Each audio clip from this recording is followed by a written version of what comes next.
एक satisfactory rescue operation जारी है। लेकिन आज तक एक एक्सपीरियंस है हमें इस रिवर का, यहाँ पे जितनी भी बॉडीज़ जाती हैं 2-3% ही मिली हैं, और इस बार भी हमें यही इम्कान है कि बॉडीज़ मिलने के कम चांस हैं, लेकिन हम अपनी कोशिश नहीं छोड़ रहे। आज लगभग 100 लोग गुलाबगढ़ से टुवर्ड्स डैम की तरफ इस वक्त सर्चिंग कर रहे हैं। तो मैसिव लेवल का ऑपरेशन जारी है। जहाँ तक रिलीफ की बात है, रिलीफ में अभी तक सरकारी जो रिलीफ था वो अभी तक बांटा गया। हर डिजीज्ड जो होता है, जिसके घर में डेथ हुई है, उसको 4 लाख रुपया दिया गया।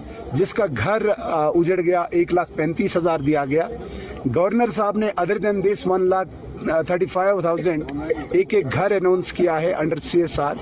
जितने भी यहाँ पे रेडीज ढाबा थे, इनको SDRF में कंपनसेट किया गया है। जिसको टोटल ज़मीन नहीं है, लैंडलेस है, 5 मरला ज़मीन दिया जाएगा।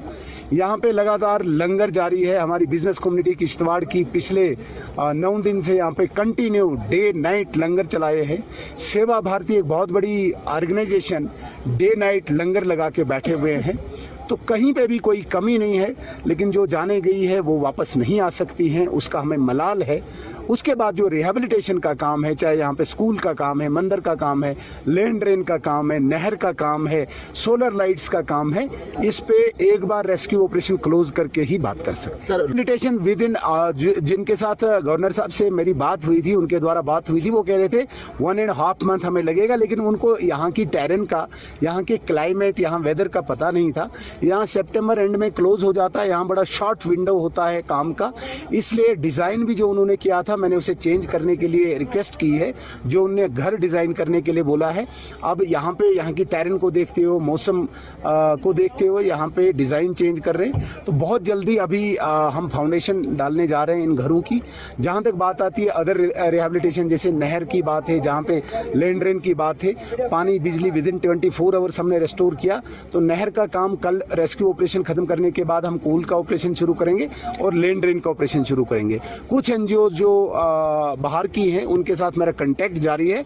Bye next 15 days we will start the rehabilitation process. Definitely इस बार इस पर इम्पैक्ट पड़ा, चूंकि यात्रा इस बार हाईएस्ट लेवल पे जानी थी। हमारा इम्कान था कि 5 लाख टचिंग होगा, और अभी 21 दिन की यात्रा बची थी और पीक लेवल पे गई थी। उस दिन भी अगर हम देखें तो 18,000 लोग उस दिन भी रजिस्टर्ड है। नेक्स्ट डे के लिए 32,000 रजिस्टर थे, मगर 2 दिनों की मैं बात करूं तो 50,000 लोग 2 दिन में आ रहे थे। तो ये भी हमारे लिए बहुत बड़ी चैलेंज थी, बट एडमिनिस्ट्रेशन ने कोई कमी नहीं रखी थी। बट नेचुरल जो कैलेमिटी है, इसके साथ किसी की नहीं चलती है, इसलिए यात्रा को सस्पेंड करना पड़ा। यहाँ पे ब्रिज भी टूट गया था, हालांकि मेरी रिक्वेस्ट पे तुरंत ही 17 RR और 23 इंजीनियर रेजिमेंट ने इसको इंस्टॉल किया।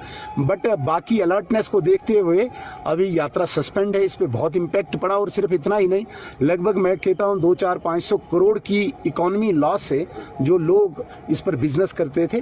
बट नेचुरल कैलेमिटी के साथ टकराया नहीं जा सकता, लड़ा नहीं जा सकता। सर, यहाँ के लोग, मैंने जॉब तो चूंकि एक प्रेसिडेंट है, कहीं पे भी नेचुरल डिजास्टर में जॉब नहीं मिलता है, लेकिन फिर भी ऑफ द रिकॉर्ड मैं कहूँगा इनके लिए जो जिनके घरों में कोई डेथ हुई है, इनका टेम्परेरी जॉब का भी हमने अरेंजमेंट कर लिया है। विद इन नो टाइम वो भी प्रोवाइड कर देंगे।